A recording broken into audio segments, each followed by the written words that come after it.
Welcome to Business Innovators Radio, featuring industry influencers and trendsetters sharing proven strategies to help you build a better life right now.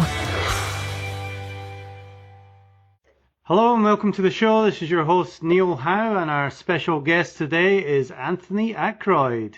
Anthony is known as the Laugh Coach, so he's going to teach us all how to enjoy ourselves and take ourselves less seriously.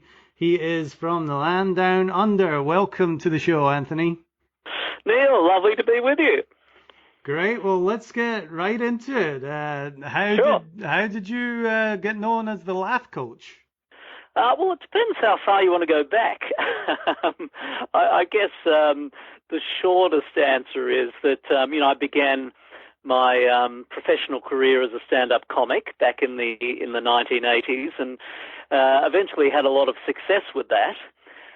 But then I became really interested in how I could help people with humour and laughter. So I now work with humour and laughter in a lot of different areas.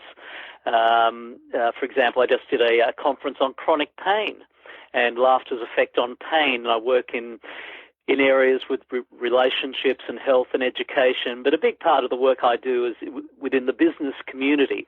And so I'm teaching people in the business community and particularly leaders how to use laughter and humour to their advantage in different facets of their profession. Now, being a laugh coach or a happiness coach or something like that seems to be something that's more popular right now, but is there an actual college course that you can take for that, or how do you get started to be a laugh coach? Well, that's a good question. I'm not aware of any college course. I wouldn't doubt that there is such a thing, but certainly I learnt through experience. And I did my first gig as a stand-up comic back in 1982 in Sydney, Australia, and it really taught me a lot in terms of leadership, because really as a stand-up comic you're out there as a leader. And trying to influence people to react in the way that you want them to react and to participate and be part of what you're doing. I use a little phrase which is change your energy and everything changes. Change your energy and everything changes. And certainly as a stand-up comic, I had to learn to use my energy in ways that would change an audience. Because it was a pretty rough scene in Sydney in the 80s, and as a comic you were guilty until proven funny. Mm-hmm. So you had to go out there and really influence the audience. Sometimes they were on side, so you had to build their energy even further. Sometimes they were hostile, sometimes they were bored, sometimes they were tired.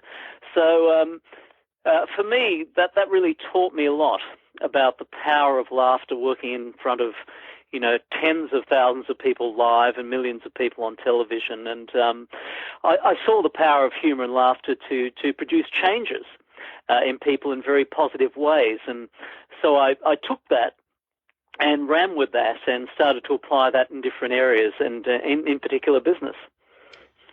And there's a lot that laughter can do for people. I think scientifically it is being proven now.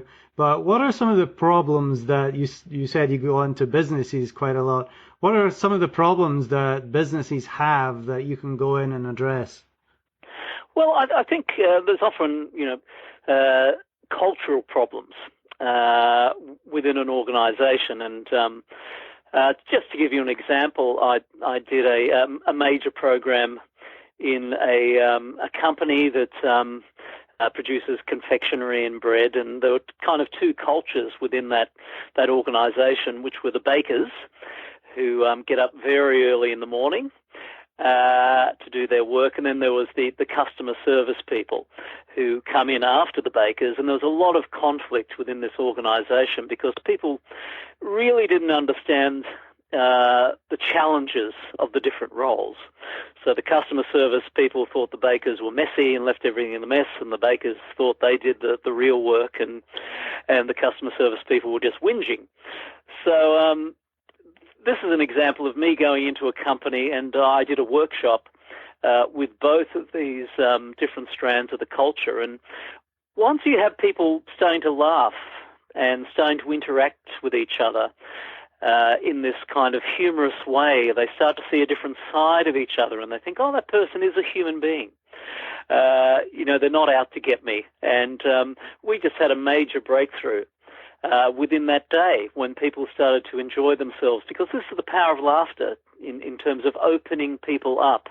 And as you're alluding to, really it changes the entire biochemistry when people start to laugh together and they start to view each other differently in a much more positive light. Yeah, and I'm sure the work environment is a lot better. The bakers have one thought, and then the customer service people have another. And unless they're in a position to open up, which laughter does, if you can get them to laugh together, it really gets them to open up so that they can communicate it. I guess it's all about communicating, right? Absolutely, and I think the two big areas that, when I go into an organization or deliver a workshop, the two big areas that are impacted are creativity and communication. So I think you've hit the nail on the head there. And certainly just to, give you the results of this little intervention I did in this organization, for the first time after that day's workshop, the bakers and the customer service people went out to dinner together, and they actually began to socialize and to understand each other's role. I always say that there are three main messages of laughter, and it is a communication tool. We tend to think that, laughter is something that happens to us. It made me laugh, he was very funny, but actually laughter is an active form of communication. And when we're laughing with someone, we're actually saying three things. And the first thing is, I like you. It actually triggers the part of the brain, the mirror neurons in the brain that we respond to when people are communicating with us. So we're saying, I like you. We're saying also, we're in this together. And we're saying everything will be okay.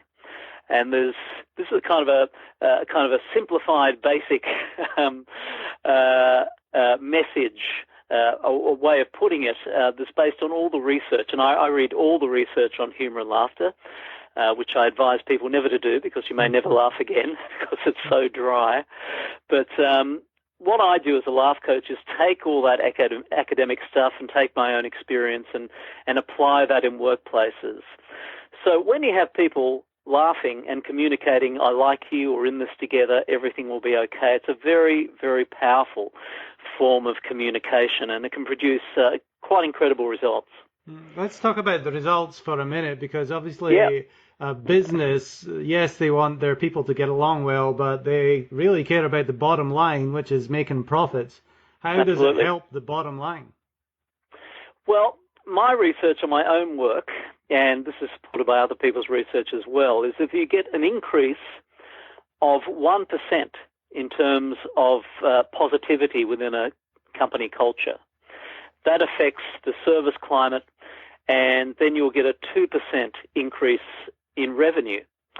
Now, this is, it's a generalization, but this is what I'm finding, that if you get people communicating differently, they'll become more creative, they'll become more productive, you have less conflict.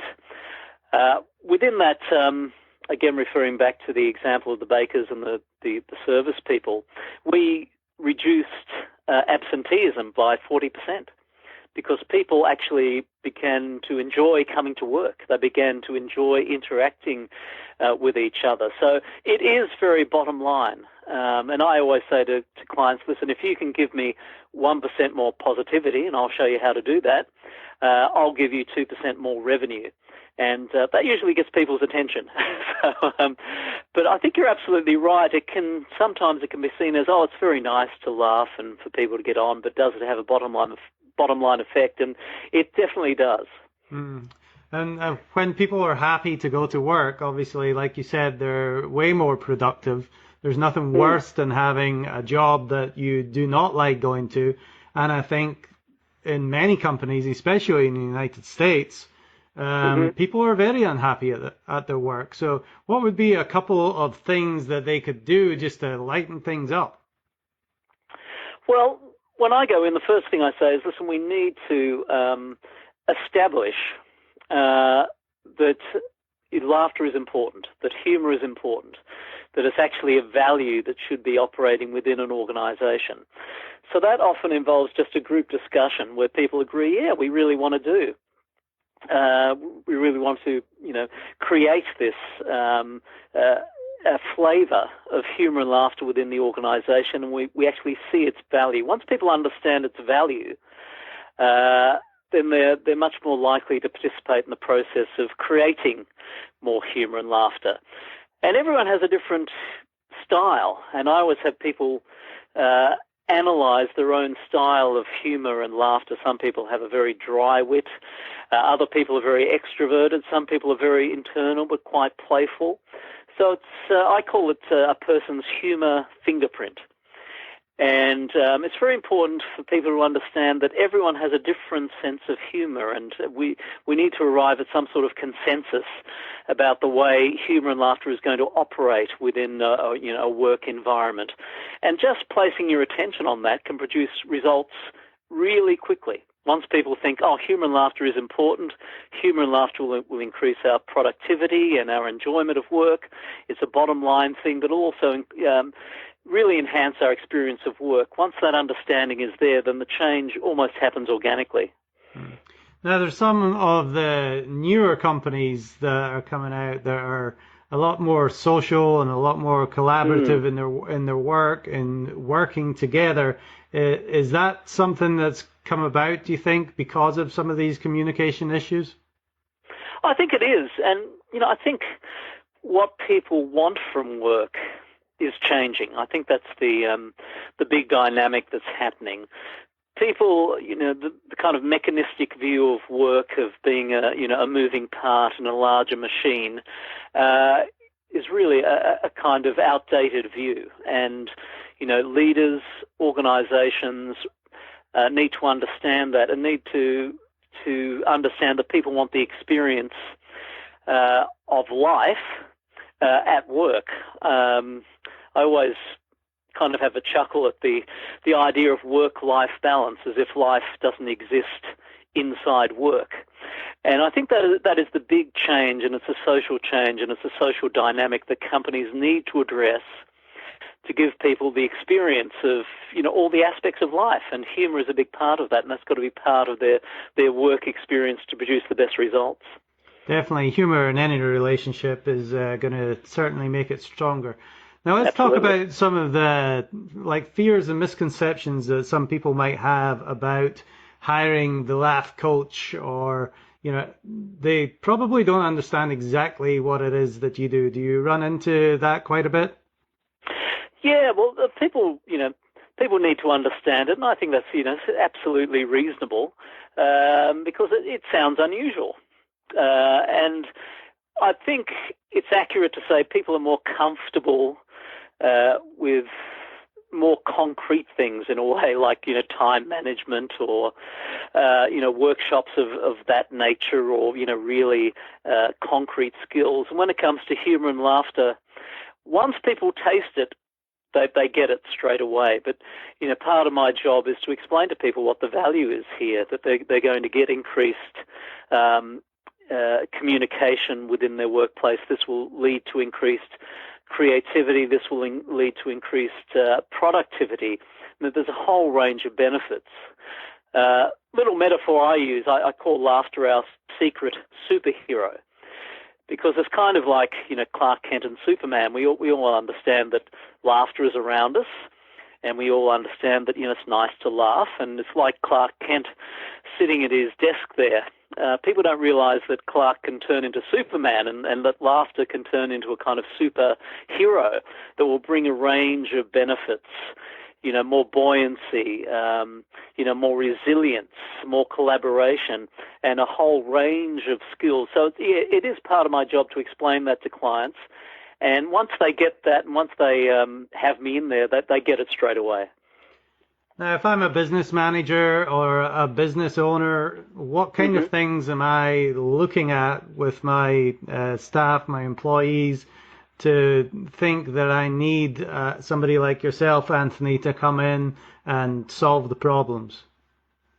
Well, I've done this now for 20 years. So I've had a full decade as a stand-up comic and had a lot of success in that area, and still continue to do that. But I got started in this area about 2 decades ago. So I've been into all sorts of companies, and some are in distress, like they have a toxic culture. I remember one of the first ones I did was a parliamentary group of staffers, people who support politicians, and they were in that was a hard one to begin with, but again they got great results once they started to understand the humanity of the people they were in conflict with, and because of these incredible biochemical effects that laughter has. And maybe I'll just talk a bit about that, because I think this will help your listeners understand how powerful it is and how it can help their business. I call it getting a dose of laughter, and that's my little acronym, A dose. Now, the D in dose is dopamine, which is the reward chemical. So every time you laugh with someone, you're producing in your brain the same reward chemical that people get when they get an unexpected present, when they win a prize, when they take certain recreational drugs, or they see someone that they're attracted to. So it's the really powerful reward center of the brain is activated when we laugh. The O is oxytocin, which is a bonding chemical produced during childbirth, but also luckily during laughter. S is serotonin, which is the peace chemical. E is endorphin, so that reduces pain and increases pleasure. And the A in my little acronym of A dose of laughter is anandamide, which is actually a kind of bliss chemical, which we've just discovered is released when people have a good belly laugh. So once you start getting these chemicals flowing within an individual, within a team, within a department, within a whole organization, the results can be pretty astounding. So sometimes, just to get back to your question, I go in, there's a cultural problem, people aren't getting on. Other times, things are okay, but people want a real boost in terms of their productivity and creativity. I provide that. Or sometimes I go in and things are good, but they just want to take it up another level. And this can be very, very effective also. So it really does cater to all that spectrum. So as a business manager, what you're going to get is increased creativity, communication, resilience, buoyancy, and this will definitely lead to bottom line results. So all those chemicals flowing around in the body, it sounds like laughter can be pretty addictive. It is, and it's a positive addiction. And it's funny you should say that, because I've just started working directly now with people with addictions, because what people are looking for in their substance, and sometimes it's a serious substance, and sometimes it's just junk food or, too much television. But everyone is looking for that feeling of joy and buoyancy. And what I'm saying as a laugh coach is, hey, you've got a pharmacy in your head, in your brain, that you can access at any time, and I can show you how to access that. And once you have access to it, life really changes for the better. So let's get to some of the practical things that you would do if you went into, for example, an office building and you were in front of a team. What are some of the practical things that you would do to enhance the laughter and the communication between people? Okay, well, my main workshop, and I have several that have different emphases, but my main workshop is called Stress Less, Laugh More. We have an organisation here in Australia called Lifeline, which helps people in distress. And recently I was asked by Lifeline to be an ambassador for, they have a Stress Down Day, which is kind of a national fundraising day where people have fun. But we did a little survey which gave us access to all of Australia in a way. It was a poll. And they asked the question, what is stressing you out the most?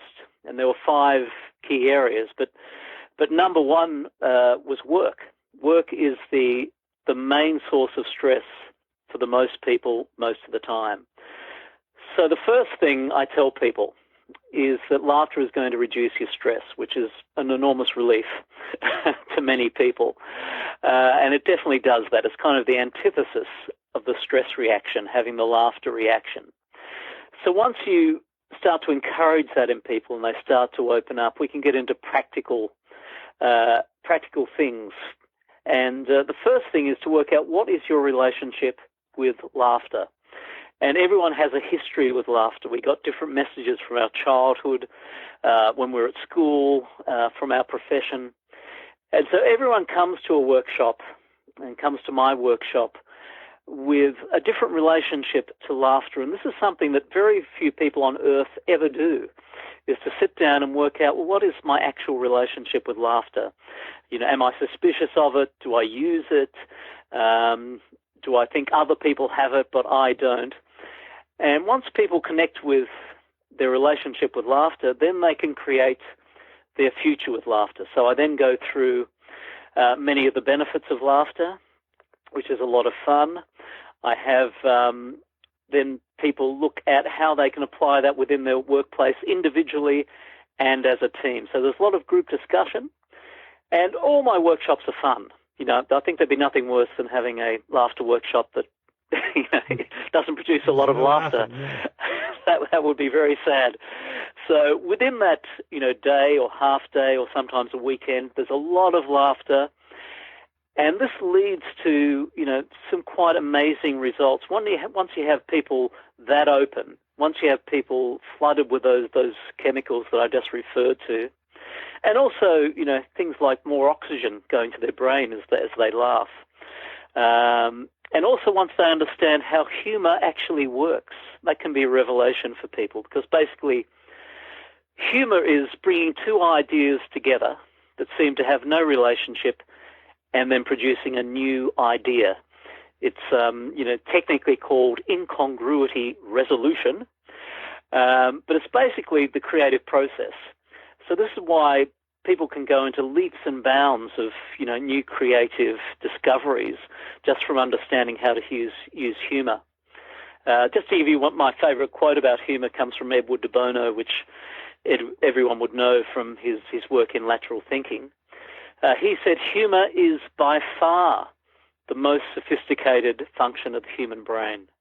And that's because it's so creative in terms of bringing together different concepts to produce new ideas. So people within that workshop can have major breakthroughs, something that's been, bugging them for maybe a year. What are we going to do about this problem? Once they're in that different energy, they can produce amazing results. And, all over the country, and I work all over the world now, I have people telling jokes before they do a brainstorming session, or going through a little menu of humorous exercises that I give them, and this produces amazing results. Yeah, I imagine there's quite a transformation between, even if it's a half-day workshop, when, you first come in and introduce yourself, you probably get some quite stiff reactions, and then at the end, it's a completely different atmosphere. Yeah, well, it really varies, Neil, and you're absolutely right. Sometimes, and as a speaker, a trainer, you develop the skill of kind of assessing the audience, and sometimes you do walk in and I see the folded arms and the people looking at their shoes. What's going to happen to me? Because it could seem a little threatening, maybe. What's this guy going to ask me to do? Well, I have to get up the front and tell a joke immediately and be funny. And so the first thing I do is just relax people and say, listen, nothing weird is going to happen. And then I follow it with a joke, put your clothes in a pile in the corner and we'll get on with the workshop. And once people realize, this is going to be fun. Oh, okay. This is not the normal workshop. And this is, I think, part of the magic of what I'm able to do. People think, this is not the usual thing. This is not going to be boring. This is not going to be stressful. And once they relax, they get very participatory, and people get into a kind of an adult/child energy. And I think that's very important. We need that childlike energy in terms of our creativity and our exploration of ideas. So it's quite unique in that way. So you gave us an example of the baker and the customer service. Can you give us another example of somebody that you've worked with that really stands out in your mind? You know, what problems that they were having, what your solution did for them, and ultimately what was their transformation and their outcome? Yeah, well, I did a company. I won't name them, but they're a major international company with branches all over the world. But I did this in Australia, and they're in a position of just having reached a point in their evolution as a company. Whereas, you know, where do we go now? And they had some because they were a resource company. Some of their resources were being phased out, and they needed a new kind of beginning in a way. So it's not actually me that comes up with their solutions, but I'm the facilitator. And so our focus for that workshop was creativity. And I have some exercises that just really trigger some amazing creative result. I have an exercise I've developed called humour tapping, where people write continuously on an absurd topic. So they're not allowed to stop writing. The topic might be, you know, what takes up more room, an elephant or a laugh? Now, of course, there's no answer to that. Mm-hmm. But if you start writing about it, it opens up, you know, windows and doors in your mind. And then I'll switch over to a concrete problem. So I'll give them that question, and then I'll give them something like, how do we come up with innovative solutions to, you know, X, Y, or Z, whatever we're focusing on. So for that company, it was an absolute breakthrough, and I have a testimonial on my website from them that people can read.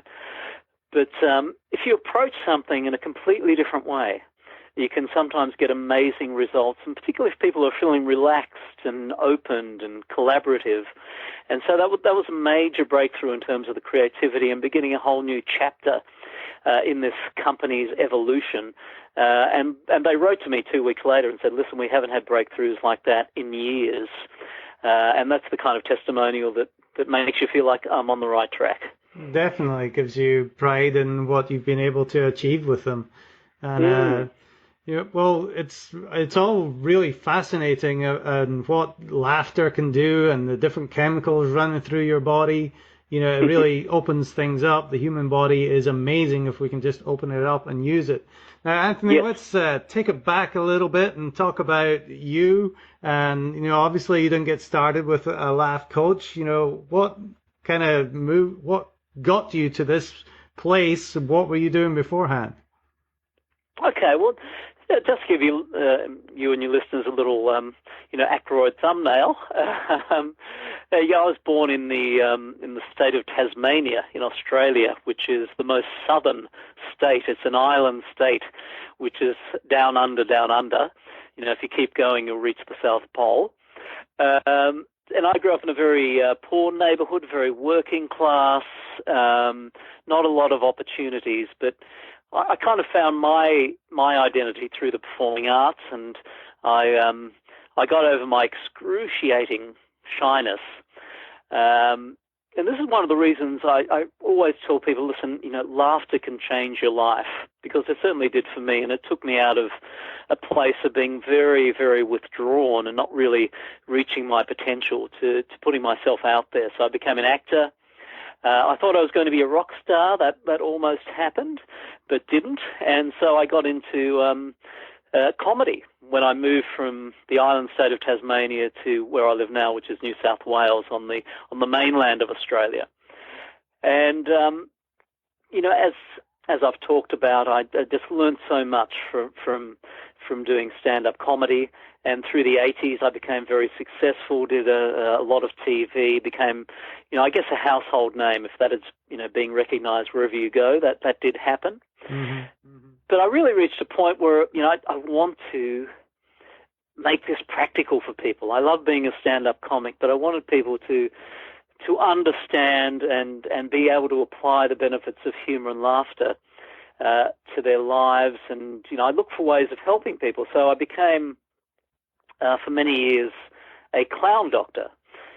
which, if you listeners aren't familiar with that term, is we're basically performers who went into children's hospitals, and we used the power of humour and laughter to help the children reconnect with that. So, honestly, Neil, I think that's the probably of all the things I've done, that's where I've learnt the most about the power of humour and laughter.